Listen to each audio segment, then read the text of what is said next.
Well, good afternoon and welcome to everyone who's joined our latest webinar today. I'm Richard Samrasingh, Head of Strategy and Business Development for Harrison. Just a quick introduction. So today we've brought together a number of talented and experienced thinkers to share their perspectives on Staycation 2021 and to discuss potential ideas to help you drive new revenues and your occupancy levels in your businesses. Over the next 60 minutes, we will be joined by Jake and Nathan, who are both senior designers at Harrison, who will be sharing their views on the changing face of hotel design and how operators will need to reinvent themselves and embrace areas which are becoming increasingly more important, such as sustainability and ethics as well. Followed by Ali Powell, who is the founder and MD of a consultancy called Commercial Accelerator. Ali comes with an extensive pedigree of experience working in hotels and retail. She was in fact awarded Businesswoman of the Year, Retail and Consumer back in 2017.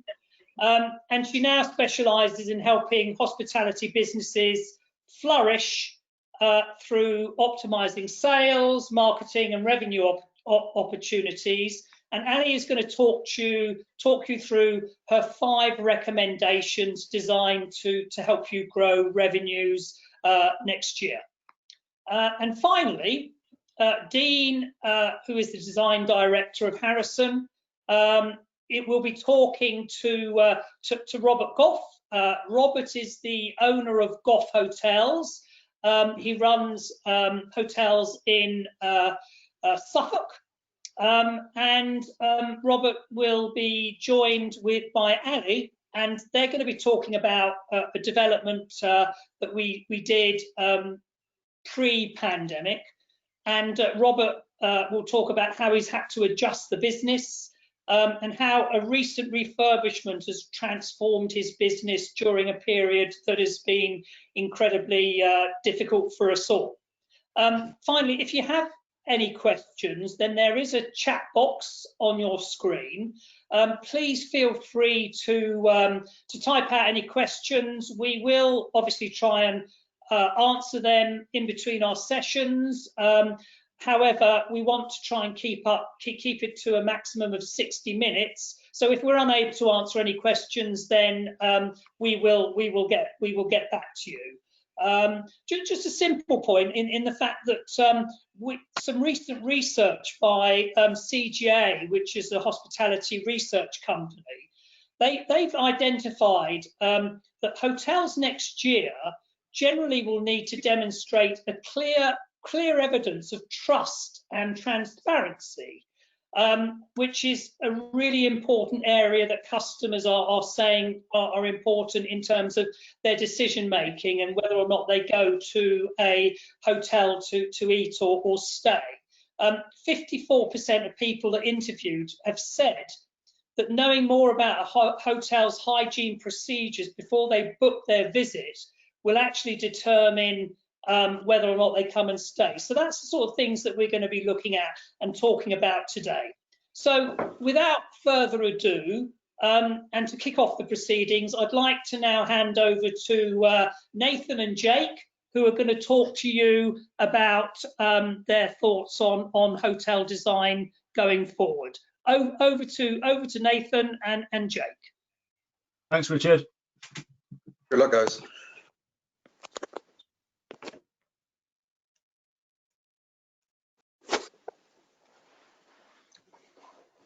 Hi, good afternoon, everyone. Thanks for joining us for our presentation about the changing face of hotel design. As I'm sure you're all aware, COVID and the restrictions around it have decimated the industry and brought rapid change to all of our lives. Renewed lockdowns, decline in foreign tourist numbers, and near disappearance of business travel have left hotels struggling to attract customers, with dramatic effects on their earnings. We have now got light at the end of the tunnel, thankfully, with the announcement of the 3 viable vaccines, which hopefully will get us back to near normal by Easter. I really hope so. And with that in mind, we want to share some of our ideas and insights today from the design perspective, and look forward to some of the areas we think will be key for the leisure and hospitality sector to be able to capitalise on this rapidly changing market. My name's Nathan Stevenson. I'm a senior designer at Harrison. I've been working in the hospitality and leisure industry for 15 years. I've worked across a wide spectrum, from small entrepreneurial clients to large multinationals, creating new concepts and evolving existing successful concepts.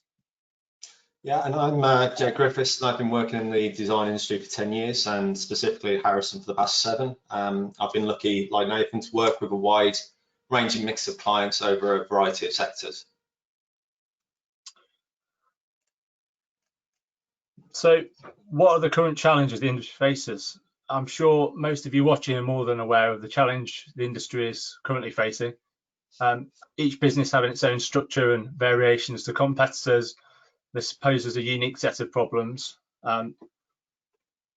Given a very, there could be a list a mile long here, but we've given a short list of what we think are the short-term issues: declining international travel and tourism, drop in business travel, low public confidence and confusion around COVID restrictions.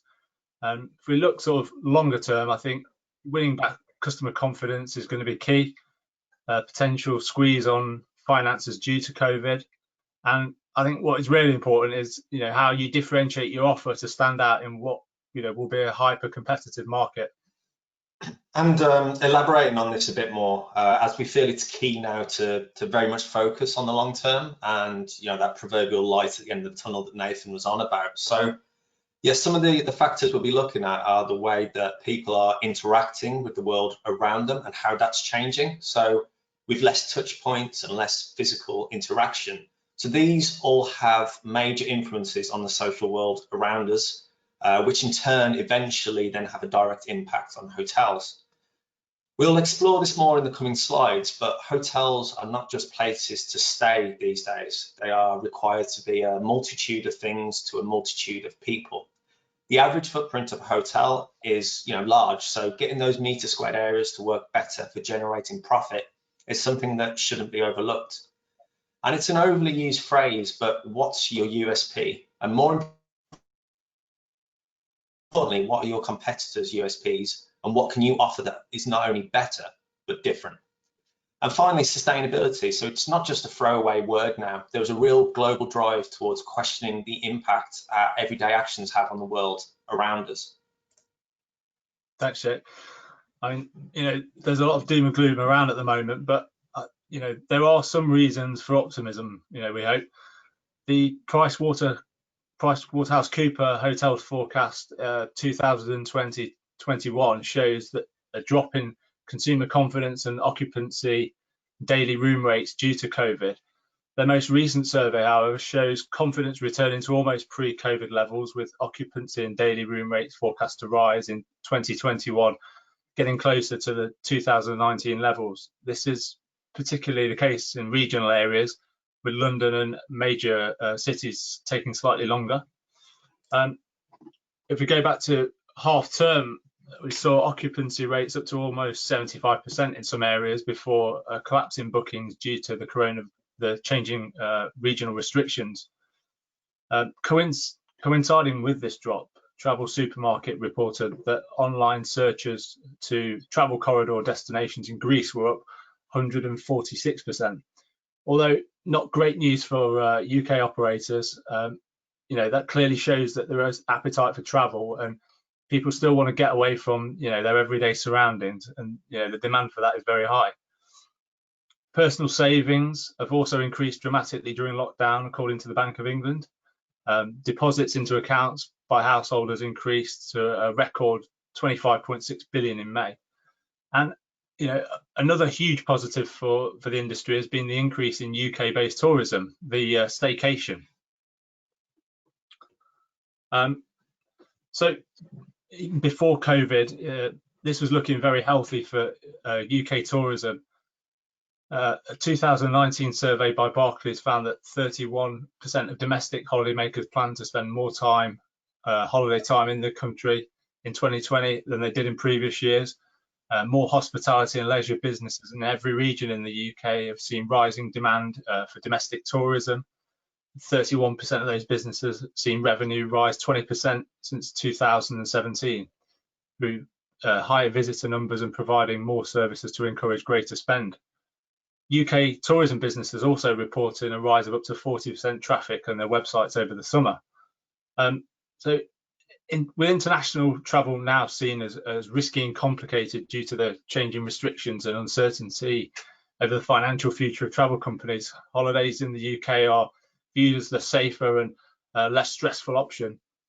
This trend is due to continue after COVID, with customer concerns around the environmental impact of international travel. A recent YouGov poll found that 30% of customers said that they would consider swapping a holiday abroad for one in the UK to reduce the impact of travel on the environment.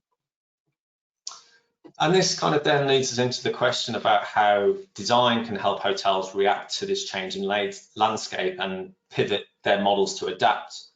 There are real opportunities to connect with local communities and create offers that will appeal to them and make you a destination which becomes part of their daily lives. Now, for one example, with a huge rise in takeout sales through COVID and online delivery expected to rise by 31% in the next 5 years, for a small startup cost, could you create a virtual brand and enter the growing takeout market to drive revenue? And we are currently working with a client who's doing just that. And the venture has been so successful that they are now gearing up to open physical sites for the brand.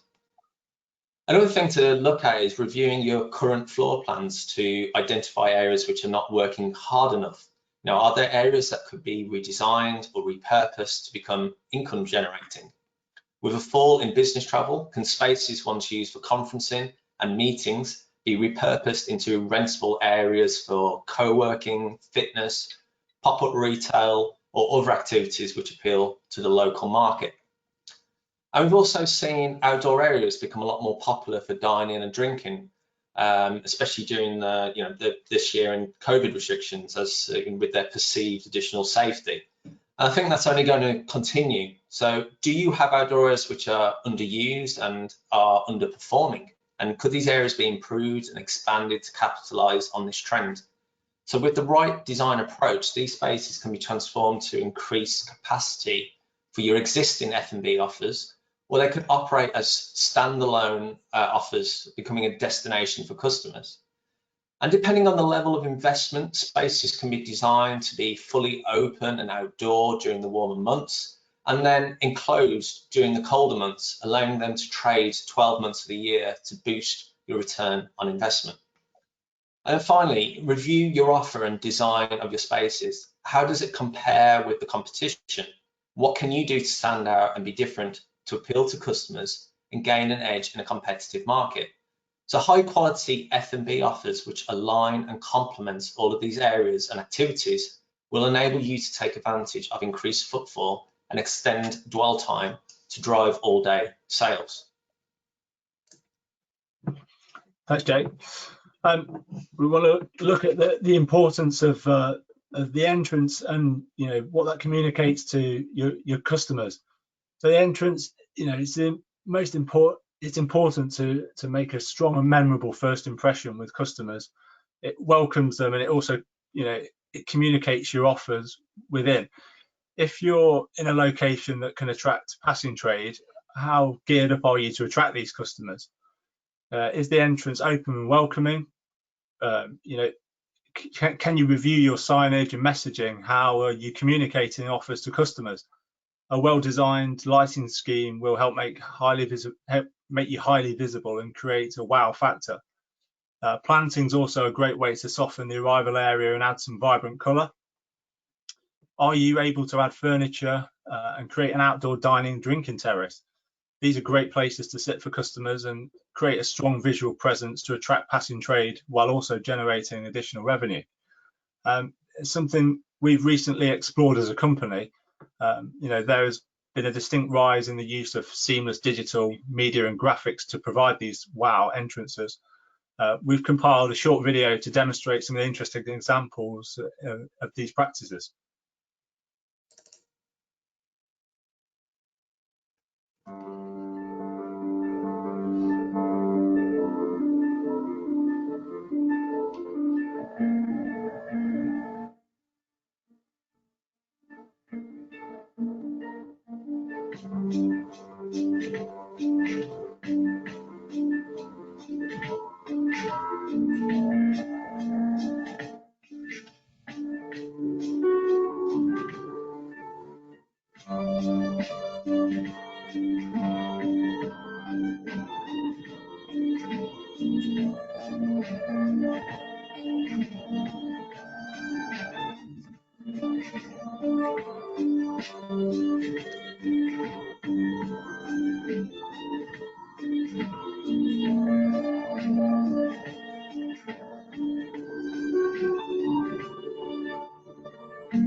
Incredible stuff. Moving on, can you minimize your carbon footprint in your process? This is another area to consider if you're looking to commence works now. Are there conscious efforts you can make to minimize the carbon footprint? Many hotels are already doing this, but there can always more can be done. In terms of the build, can local companies be used to supply materials? Even materials are stripped out on refurbs, can these be recycled? And there are many more avenues with sustainability these days, which brings us on to sustainability and ethics. Talking about this in a sort of wider sense. For a long time, sustainability and ethics have been viewed as novelty, but more customers are basing their choices on brands' commitments to these issues. Visit England data on English consumers shows 58% of people want to stay in accommodation with green awards and environmentally friendly practices, and 70% of people surveyed would like more information on the environmental friendliness of brands. This issue is particularly important to the more socially and environmentally aware millennial group. A NatWest survey found that 73% of millennials worldwide were willing to pay more for services from companies that are committed to creating a positive environmental impact. The US operator One Hotels has based their entire philosophy around this commitment to the environment, while large hotel brands like Accor and Hyatt have well-established sustainability programs aimed at reducing waste and increasing community support and employee development. We're constantly considering these issues as designers and using locally sourced materials and suppliers, FSC certified timber, recycling existing materials, using recycled materials to lower the carbon footprint, only using suppliers with ethical working practices are all great ways to help build your sustainable credentials through your design project. This can only have the positive effect of saving money and resources. It also gives brands something to shout about, which will help attract the eco-conscious guest. Yeah, so a really fantastic recent example of an eco-conscious hotel is the BERMONDS LOCKE hotel that opened at Tower Bridge in September this year. And it's a Southern Californian kind of inspired design, which has 143 apartments with inclusive workout studios. The majority of the materials that you see in the images on the screen were collected from a local refuse site and repurposed. So on the bottom right-hand side, you've got concrete testing cubes, which were destined for landfill, And these were reused as plinths for a 6-metre long terrazzo table on the ground floor workspace, and then also used to shape the bar frontage. You've got repurposed steel rebar and clay bricks that they form decorative ironwork and joinery elements throughout the space. And it's a real kind of homage to the mantras of the modern day traveller who wants simple luxury with lashings of eco-conscious escapism. So with travel restrictions as they are at the moment, this serves as a perfect plan B alternative. Thanks, Jake. On to another, recent trend, but something I think we're all going to be more conscious about going forward is health and well-being. This isn't a new concept for travellers. People have been choosing destinations like spas and meditation retreats for years now, but more recently there's been a growing demand for these kind of offers from customers who are travelling for business, leisure, and being able to satisfy customers' healthy habits while on the move has become a large part of the decision-making process when they're choosing a place to visit. Guests are increasingly demanding more innovative health and well-being options and are willing to pay a premium for it. Brands like Intercontinental's Even Hotel and Hilton's 5 Feet to Fitness room options have been early adopters of this growing market. There's also the demand for health-related activities when guests leave the hotel. Is there an opportunity to partner with businesses that can offer guest experiences which align with their in-hotel experiences? This all translates into the design of the guest bedrooms, emphasis on natural, sustainable materials and daylight, areas for workouts, yoga, air purification, vitamin-infused shower water, window blinds that block out the light and sound, lighting controls to change the mood of the room. Some of the things which are already being used to attract guests. With busy lives, guests now more than ever want to travel and feel fully mentally and physically recharged during their stay. Yeah, and we've mentioned this before, but hotels need to be more than just a bag drop-off site. So, effort has been made over the years to entice customers to stay within the complex, with various F&B offerings. But the reality of this is that, good ones are, arguably quite few and far between. And the more you can do to keep your customer engaged within your space means the more opportunity there is to generate additional customer spend. Thanks, Jake. We're looking at the outward facing model and, the hotel as a social hub. In recent years, hotel operators have evolved and reinvented their offer to be more outward facing. They've opened and reorganized their social spaces to create unique experiences to attract visitors, workers, and the local community. Once empty lobbies are being reimagined to become buzzing 24/7 social hubs for work, relaxation, and play. Creating destinations which are culturally integrated into the fabric of the area gives relevance to the community and allows the hotel to become part of daily rituals for locals through memberships or activities, events, places to eat, drink, socialize. This creates valuable repeat business and footfall for the hotel, but also creates a rich local vibe which gives guests that authentic experience that they're seeking from traveling to a new place. So what changes can you make to reorganize the space you have to enable these functions, multi-function, multi-revenue stream environments? Through clever design and the use of technology, less space is now needed for traditional functions of the hotel. Check-in can be done via an iPad or a room key downloaded to a guest smartphone.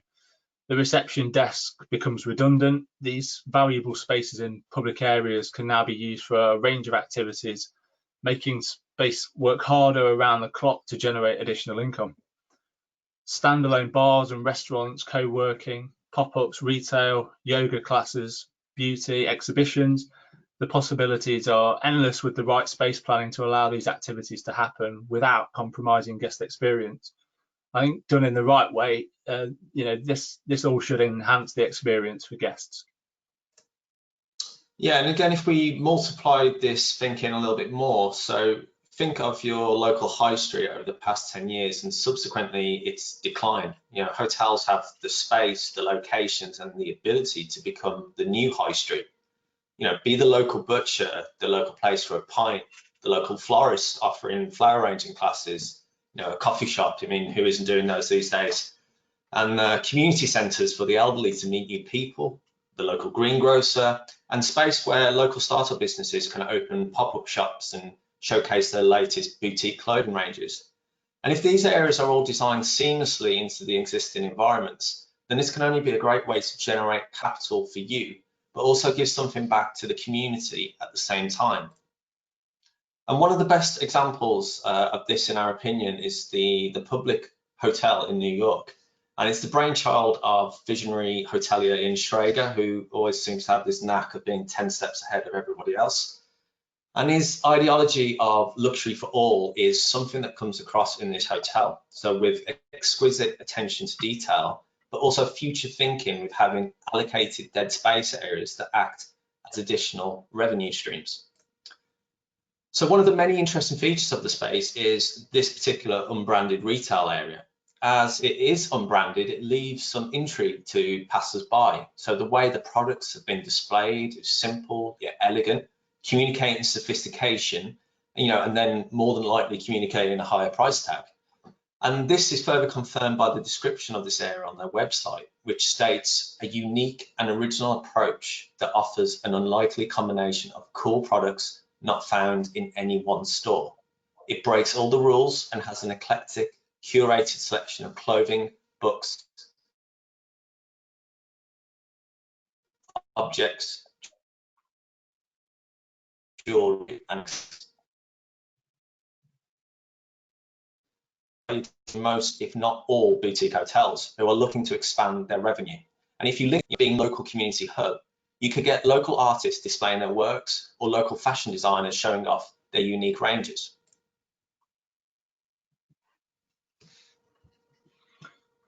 Okay, so how can you utilize your space planning more efficiently? And this begs the question, really, can you do more with the current space? And as Jake's rightly shown, the answer is, with the right pair of eyes, yes. It's very much our job to look at spaces and understand how they can work better for you. A fantastic example of this is the Hub by Premier Inn. This is a more streamlined, slimmed down, tech-savvy version of its bigger brother. So the image shows in purple your typical area for a Premier Inn, and then in green you have the area taken up by the Hub.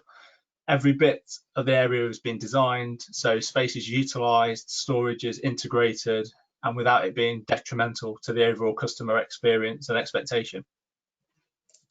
Yeah, and something else the Hub does very well is optimize modern technological features. And this is a good example for businesses, as they can be achieved in the short term as the technology is widely available and also as a proven track record. So the Hubs, the room is on the screen at the moment. So all of the smart elements can be controlled from a downloadable app on the Apple and Google Play stores. From this, food and drink can be ordered to your room. It becomes your TV remote and also the remote for controlling the ambient lighting in the room. This isn't necessarily new or groundbreaking, but their integration of augmented reality is. There is a video on here, but just due to the time of this presentation, I'm just going to skip past this bit. And what we will offer is you can download this presentation after and watch this video. Okay, thanks, Jake. This is our next case study, which is the Flyzhou Hotel in China. You know, technology is not going away. If anything, it's accelerating at a pace which is, you know, it's difficult to keep up with. In our last webinar, we looked at how automation and robotics were paving the way for a more streamlined kitchen that can be used 24/7. In a similar way, the next example has taken this to a whole new level. You know, if you'd like a copy of our previous presentation, which is rethinking hospitality design and branding, then please feel free to contact Jake and I. You know, we'll happily send that over. So the Fly Zoo Hotel is a 290 room hotel in China. It's the world's first near fully robotic automated hotel. From robots mixing drinks to robot butlers serving food, to a room controlled, fully controlled with an app. It's a look into what, you know, really is in store for the future of smart hotels. So yeah, this is the kind of the reason why I wanted to kind of skip the other video, and you know, this video I think is probably a little bit more interesting.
So that's a real sort of glimpse into the future there.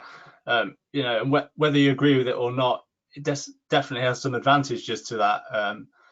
Not only in terms of novelty, but also in terms of, you know, reducing overheads and staff costs. The day-to-day jobs can be done by robots, allowing staff to focus on providing a greater level of customer service to guests. And yeah, this may all seem very counterintuitive right now and a massive risk, but now is the time to invest if you can, you know, as there is a future. And this is something, for example, the resident hotels have been doing during this year. So they've had a total overhaul of their brand, gearing up for the return to normality. And yes, 2020 has been one big pause button, but we think the mentality needs to be that we've had an opportunity to pause and therefore reflect and to grow. And with that, it means collectively being more focused to delivering great and memorable experiences for people. And we've tried to cover, you know, a lot of ground here today in a short time, and we've only touched on, you know, some of the topics, and we've got there's a lot that we'd like to say. So please feel, you know, if any of these areas resonate with you, please get in contact with either Nathan or myself. And as Nathan's previously mentioned, if you'd like a copy of our presentation or of our other webinars, again, just contact us. And we have created a checklist document to accompany this webinar. So please get in contact with us again if you'd like a copy of this. Thank you very much for your time. I'm going to hand you back over to Richard. Thanks, guys. Thank you very much, Jake and Nathan. A lot to cover in a very short space of time, but some really great ideas. And I know you've got a lot more that you'd like to share with people. So please do drop Jake or Nathan a line directly if you want to discuss any thoughts or ideas that they've shared with you. Really, really good presentation, guys. Thank you. I'd like now to hand over to Ali. Ali, as I mentioned, is a specialist in terms of revenue generation consultant. And what Ali would like to do over the next 10 minutes is just share with you some initial thoughts and revenue generating ideas for 2021 that hopefully will give you some ideas to start applying next year. So over to Ali. Thanks, Ali. Thank you very much. Yeah, hello everyone. Delighted to be here, and you'll see a lot of what I'm talking about is correlated to what the guys have just been saying, these trends weaving through, to see how we can optimize the revenue opportunities. So yes, hello, I'm Ali Powell. I am a business growth expert. So these are 5 themes. I've got 10 minutes, so I'm going to do this quite fast and gallop through 2 minutes per idea. And yeah, happy to chat with anyone afterwards or brainstorm how we would apply this to your hotel. So I've had 25 years experience in the hospitality industry, but I've also worked in gyms and care homes, retail. So you'll see some of my ideas come from a multitude of industries, because that's, you know, sometimes where you can get best practices and adopt. So the first idea I would like to talk to you about is a hotel subscription model as a way of earning revenue now. So there's many examples I could include here, but the one I just wanted to mention was Fitness First. So when we think about how do we get recurring revenue, you might think gyms like Fitness First, just because I work there, I put that one up there. You might think Netflix, Amazon, Spotify, SaaS. There's so many that have you locked in, I guess, if you want to use that word, to a monthly payment, which is brilliant for profits. Yet with hotels, you know, we haven't quite formalized this, and thinking about how do you get customer lifetime value, which is you know the whole entire duration of a customer's life. How do you extend that duration so they can come more times with you, and how do you get more revenue along the way? So for instance, in gyms, we were always looking to grow from, say, 18 months average membership tenure to 23 months, and improving incremental revenue along the journey, like personal training. So if we apply that sort of thinking of, well, what in hotel could we do? There's only really 2 examples I've come across where I've seen, you know, apart from loyalty programs, more like I'm thinking of actual, how could they right now get more like a subset of people who come in to use their hotel. So, you know, as the guys were saying, we've got this whole theme of co-working and work from hotels, and there's many hotel companies that have done like a day use model. We see that whether you work in the lobby, whether you work in the bedroom, etc. However, what I'm talking about is recurring. So doing something that taps people into, you know, a month or an annual. And Village Hotels, they've recently launched co-working spaces where you've got 3 different membership types. So you've got like either a fixed model, a flexible model, or a nationwide offering, which is all the sort of bells and whistles as well, where you can put in leisure facilities. So could your hotel do something like this now to basically attract the local audience? Bring them in with, you know, unlimited tea, coffee, printing facilities. There's all sorts of features you could bundle in and think about different tiers. And if you have a portfolio of hotels, you know, it'd be brilliant to offer this nationwide. We did a research study with BDRC recently, and it came out that about 65% of people were attracted to this idea. And if I take it like an average price point of say £200 per month, and say 20 people use it, and then you've got all the incremental revenue, you know, you're getting into seriously high numbers, like 5 million extra a year. Okay, so the second idea I'm very passionate about is how do you maximize the average revenue per customer? So, you know, obviously with all our capacity restrictions and tiering, we've got less footfall coming in. So how do you optimize the revenue?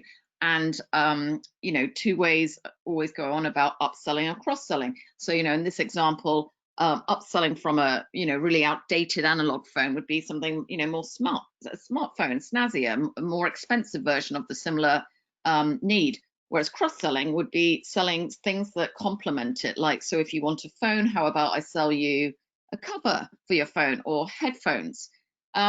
There's many other industries doing this very well. Again, I could go on, but Amazon, I think, are quite champions in this. You know, it's all about subtle recommendations. If you like this, why might you not also buy this at the same time? You know, if you're buying a Christmas tree, shall we sell you Christmas tree lights and a door wreath? So have you invested in your staff to really have them on, you know, brilliant sales and customer service for upselling? The average place I walk into, it's absolutely not happening. I think 90% of places are not really doing this. And again, it equates to millions if you equip people with the tips and tricks to do it in a soft way, or come to me for training on it. So the third one, the guys touched on this as well, is how do you break through the vanilla? Because there is lots of choice. People will be fishing in the same pond now, trying to attract the domestic and the staycation. So, you know, is there some sort of fun, quirky idea, something that resonates with your brand DNA to stand out from the crowd? So, you know, just an example here on the left was a holiday park, really going for the family theme and putting out this Larry the Lobster concept that you can hire for all sorts of additional revenue, get Larry in your holiday chalet, and extra money for birthday parties. So they're heroing on that, whereas, you know, this is a bit more of an American example in the middle. Los Angeles hotels, they're trying to stand out by offering a free popsicle hotline. So whenever you're sunbathing and you get hot, phone the popsicle hotline and it comes straight away. Or you've got, you know, the Windsor Castle Hotel with Captain Tom. So that's standing out. And how, you know, you stand out with this thought about staycations is, well, what are people really looking for now? What's on trend? And you know, two massive areas are families and pets. So, you know, this example on the left is, I think, Ritz-Carlton somewhere, where you can see they're trying to make it much more of an experience of camping out and putting a tent in the room and board games, you know. And if you think you can do that for the kids and then bundle it with some really high revenue products for the adults, like you know, camping cocktails, I'm just making this up, you know, that could be a nice attractive earner for you. Or on the right hand side, you know, doggying breaks, pet breaks, that can be very lucrative as well and make you stand out. The fourth area is how can you increase your revenues by responding to your reviews better. So as you know, people are sort of responding to reviews, but I think the average is something like 25% of people actually do not respond to reviews at all. So there's a big opportunity to improve here, and it can increase sales, revenue, direct bookings, and build this repeat business. And there is an art and science to it. You know, there's ways to trigger the algorithms for TripAdvisor and Google reviews and all of those. And, you know, if you haven't got the resource to do it, outsource. You know, there's companies like Review For You, they totally do that. And they get the copy brilliant so that you can also do upselling at the same time. You can use keywords to optimize your SEO. You can turn raving fans into, you can turn happy customers into raving fans. And, you know, 85% of people are shopping online first before, you know, booking. So maximize this opportunity. It's there, free marketing. And then fifth is focus on the right metrics. So, you know, what you measure gets done. And if you can install a culture where you're all commercially focused on the right metrics, you can really make sure you're all pulling in the same direction. So if that's going to be average revenue per meal period, if it's going to be gross operating profit, if it's going to be net promoter score or total RevPAR, there's certain ones that you can just have everyone familiar with and pulling in the certain direction and celebrating milestones. You know, we all need to just have any joy at the moment to be having feelings of positivity. So celebrate these, and more money will come naturally. So thank you very much. Quick stop here, but I will leave you now and come in later. Ali, thank you very, very much. I know it was a very speedy sort of 10 minutes. You covered a lot of ground there, and you know, I think there's some really great ideas. Ali and I would very much like to say to you that we personally think that we could help you add at least 20, if not £25 spend per head on every guest next year.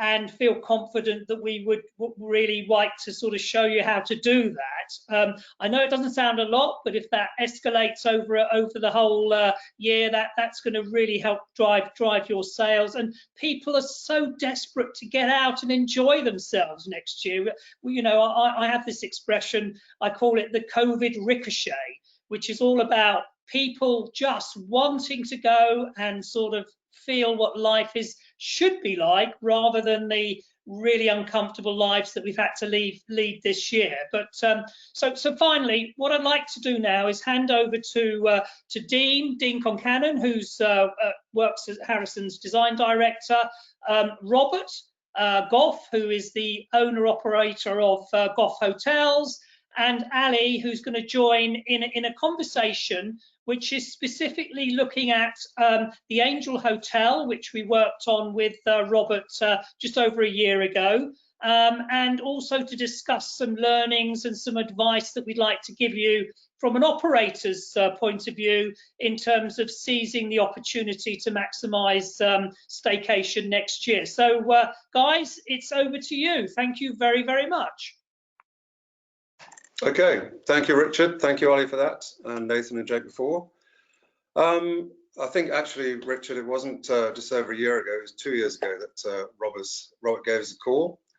And Robert, you know, just to give you a little outline of what the hotel was like before, why we had the call and what we did just over a sort of 7-month period, is Robert called us to the hotel. He had a hotel that he's owned for several decades. It's a family hotel. It's called the Angel Hotel in Bury St Edmunds, beautiful place in Suffolk, and he has 70 bedrooms. He has a restaurant, he has a bar, he has a lounge, and a very successful business. When it came to occupancy of rooms, not a problem. But Robert had the same problem that a lot of hoteliers have had for many years, in that people will come and check in. They'll check into the room, they're happy with the room, and they'll look at the bar and the restaurant and the lounge and possibly say, let's go out and find somewhere maybe better to eat and drink. And, you know, Robert recognized this some time ago, called us in and he said, look, let's do a complete reboot. You know, he knew that he had potential to make a lot more money from the F&B, and in a beautiful Georgian building in the middle of Bury St Edmunds, you know, that the opportunity was there. So, you know, what Robert did have, he had a great team, he had great chefs. When I first went there, I had breakfast. It was probably the best breakfast I've ever had in a hotel. So we had everything at his disposal. So what we had to work on basically was, from the start, the branding. And Ali, if you could bring up those slides, the first slide. Ali, sorry, do you have a slide? You mean Oh, Emily? no, sorry. Yep. Emily, No. sorry. Okay, next slide, please, Emily. Thank you. Great. Just one back if you can. Just the first one, Emily. That's it. So, sorry, next one down. Next one down. Sorry about this, everyone. So we started right from the start to completely sort of reboot the whole journey for Robert and for the customers and for everyone going forward. And we looked at redesigning the whole logo. We looked at colors, we looked at menus, we looked at all the technology that he could use, and we looked at all the ways that the hotel could change to sort of step forward probably 15 years from where it was. Next slide, please, Emily.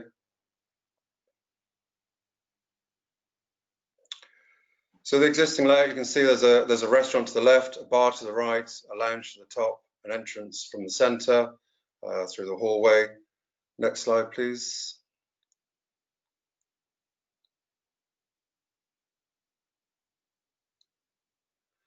So the things that we identified very quickly, obviously, was that the two rooms were completely detached.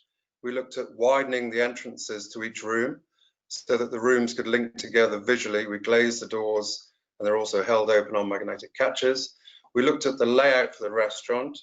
We looked at flexibility. We looked at getting the most out of it. We increased the covers by about 20% in the restaurant. We looked at the bar area. The bar was tucked around a corner in a very peculiar place. We brought it out, so it was sort of the center of the room, and you could also see it from the restaurant. We also looked at the reception area that was probably there when Dickens used to check in. Charles Dickens wrote the Pickwick Papers here, and we looked at moving it completely for the sort of checking experience for the customer. So we looked at all these things, and we looked at just making ways of Robert making more money out of the whole operation, but not getting rid of his existing clientele, which is very varied, and it could be coaches and people, elderly people going on tour trips. So he didn't want to alienate the customer base he had, but he wanted to attract more and different customer bases in different areas. Could you go on to the next slide, please, Emily?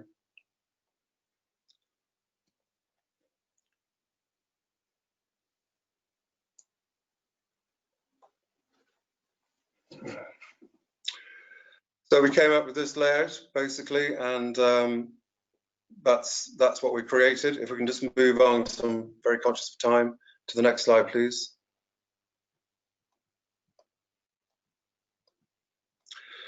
So we came up with the narrative. So we looked at fables and tales, and the Angel is steeped in history.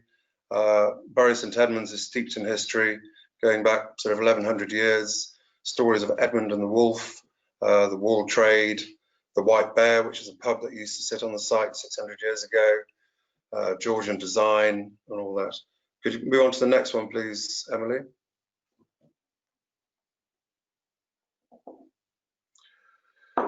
So we looked at, sense of arrival when you come in, a lot of Georgian detailing. Everything was there, but what we wanted to do is really take what was there and just make it better and more contemporary and more modern for the new customers to be attracted.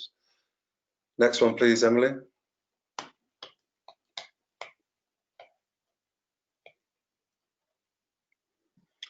Okay, I think if we'll just scan through these, if anyone would like a copy of this, we can certainly give you a copy or come and see it. Could you just skip down to the before and after photos, please? Yeah, keep going. And keep going. So this was basically on the left-hand side, the old checkout or check-in, where Dickens probably checked in. To the right-hand side, that's the new check-in. It's done just by laptops. It's very accessible to the customer, and the storage area to the right is where all the gubbins is kept. But it's a completely different flow in the restaurant now. People enter from the front of the building and the rear. They can circulate around that. The next shot shows the left-hand side, the lounge area that was, which customers were quite happy to use. Very good for afternoon tea. We created the shot on the right, which is the new area. Big long sofas, lots of tables for two, a lot more flexibility, rather than just having sort of a couple of big sofas in front of the fire. So it's an area where possibly old people can go and people can have afternoon tea. Again, photo to the left, the old fireplace and sofas. Photo to the right, the new area on the way to the toilets. Next slide, please.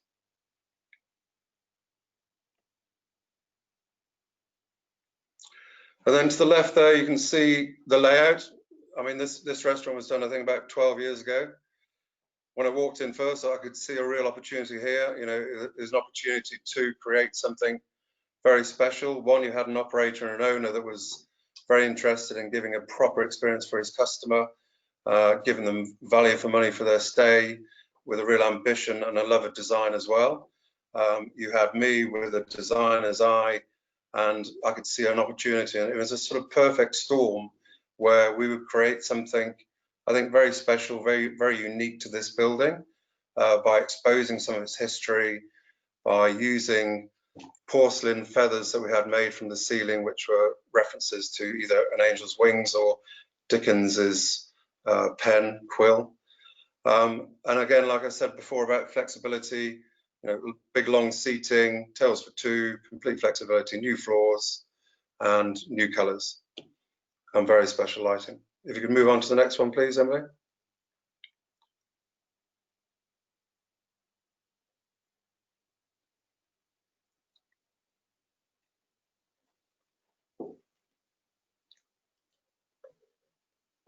Again, this is the bar area, left-hand side.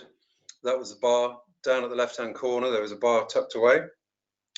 Image on the right, we opened up the wall, put a huge steel in, left it all exposed, new flooring, complete makeover, classical mirrors, contemporary prints, very arty, and again, a lot more flexibility. Thank you, Emily. Next one. You can see the bar at the end of the room, which is made of a big jewellery counter and quite special and a real focal point. So that's just a sort of combination of shots that we did and the branding that we did. The little shot with the wooden panelling, that was the old bar area. It was actually a little cellar that we found.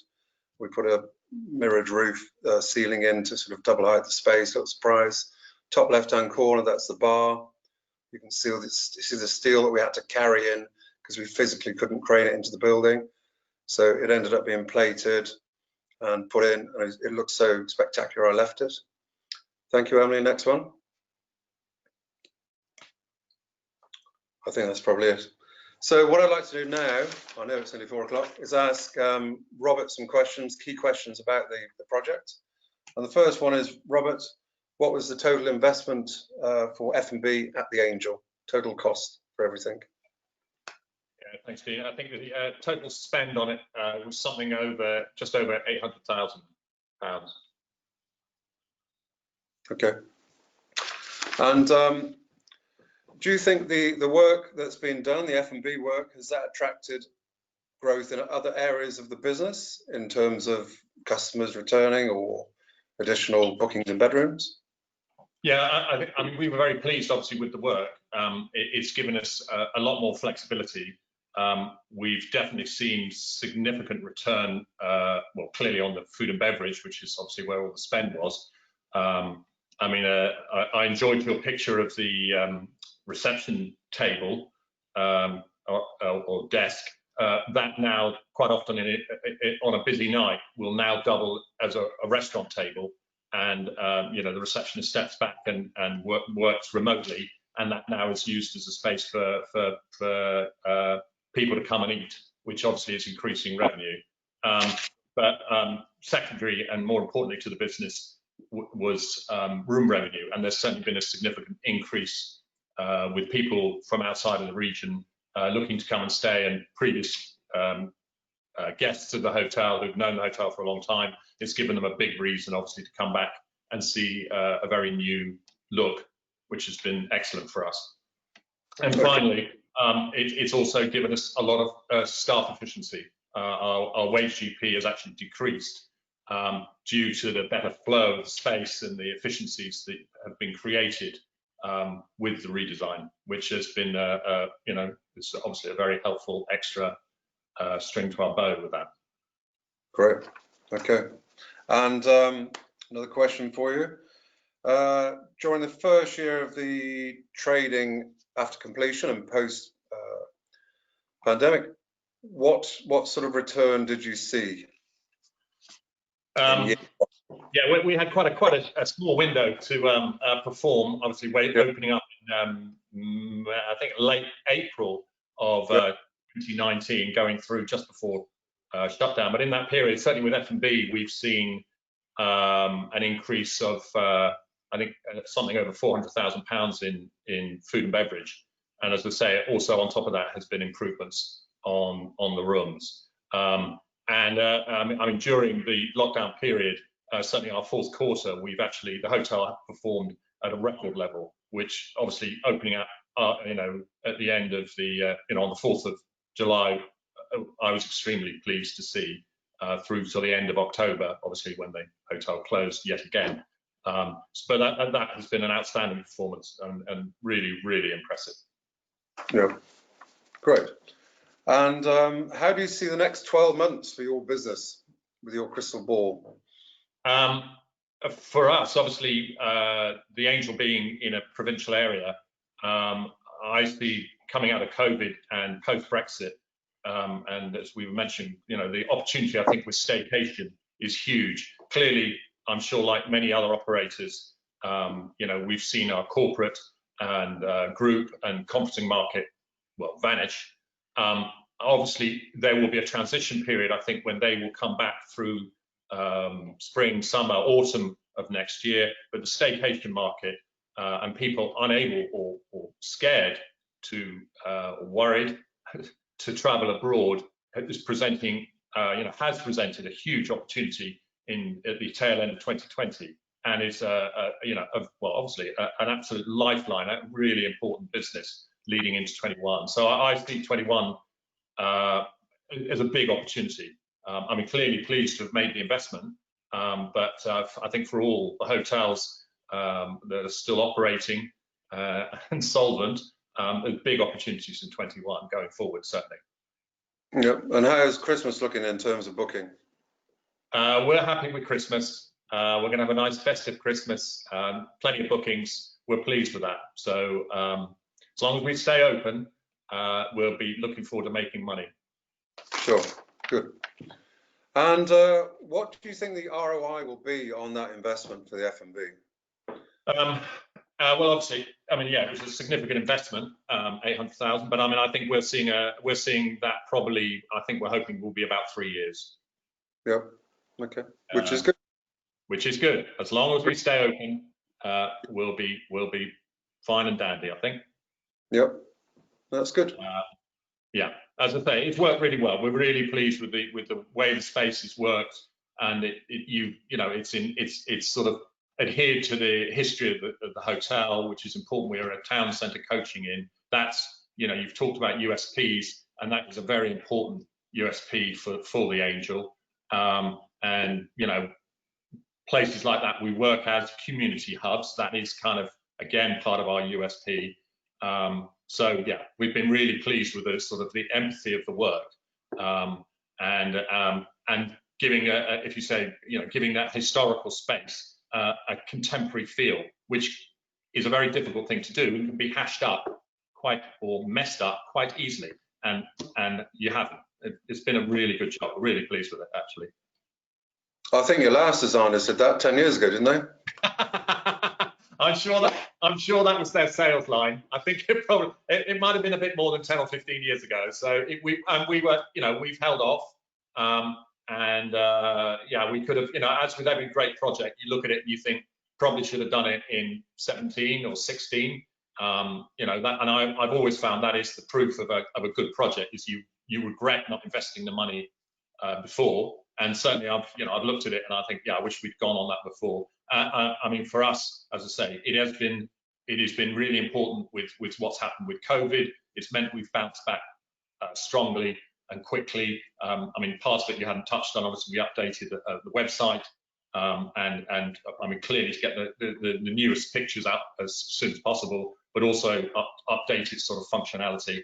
And that, as I say, that helped enormously in that our fourth quarter, year end being the end of October. And it's certainly making, as I say, we're looking to 21, and it's looking. We'd always seen Brexit as a big threat, and I guess COVID is, obviously a much larger one over the top of Brexit. But both of those work similarly in that, as I say, I think the UK staycation market is the opportunity, particularly for provincial hotels. Anybody who can tap into that, is going to be very, very pleased. I can't say I can say a lot for anybody who's operating in London. That's clearly going to be a different set of challenges. But yeah, for anybody, as I say, anybody more provincially, I think that's something that's going to work better. Which I'm sure I don't know, I guess I hope the both of you would agree. Yeah. Okay, well, Ellie, have you got any questions you want to add? Ali, do you have any questions or? No, I think that's very impressive, the ROI you've already achieved, and I'm sure, like you say, if you optimize how people sell and upsell and cross-sell and recurring revenues and bringing repeat business in, which I'm sure you'd be doing through, amazing product, but also amazing service, and standing out like you have done with some lovely quirky design touches. you know, well done. Yeah. Yeah. Okay. No, thank it was you, a great job. Just mindful of time, Dean, in terms of our audience. Thank you very, very much for that really good and positive feedback, Robert. Really appreciate it. And you know, I'm sure if people have got any questions, I'm sure you'd be happy to you know, speak to them or let them know what's worked, or you know, what advice you'd give to them. Just as a final thing, as we mentioned before, we've created a simple checklist for operators, which is basically reviewing some of the points that we've spoken about today. It's called Seizing the Staycation, and it's a guide to helping you deliver the ultimate staycation experience. If you'd like a copy, then please just drop me a line. I'm very happy to send you a copy. You know, what we want to do is we want these events to provide you with help and advice. And you know, if we can help you in any way we can through Ali's expertise, Dean's expertise, or Jake and Nathan's expertise, we're always very happy to you know, to jump on a call or schedule a call with you and just walk you through how we could work and how we could help you. You know, just as a final thing, you know, thank you all for joining the webinar. Please feel free to drop us a line. And as I said, we will be hosting other events over the next few months, and we would love you to join those and love any feedback that you would like to give us in terms of ideas or areas that you'd like us to look into for the future. So just once again, if you could just say thank you. I don't know whether Nathan and Jake are still around. Here we are. So guys, just a quick thank you, and then we'll end the webinar. Yeah, thank you. Thank you. Thank you, everyone. Yeah. Thank you. Thanks, everyone. Thank you all very much. And have a good Christmas, everyone. Yep. Hey. Can I put the hat on now? Okay. Thanks, guys. Bye.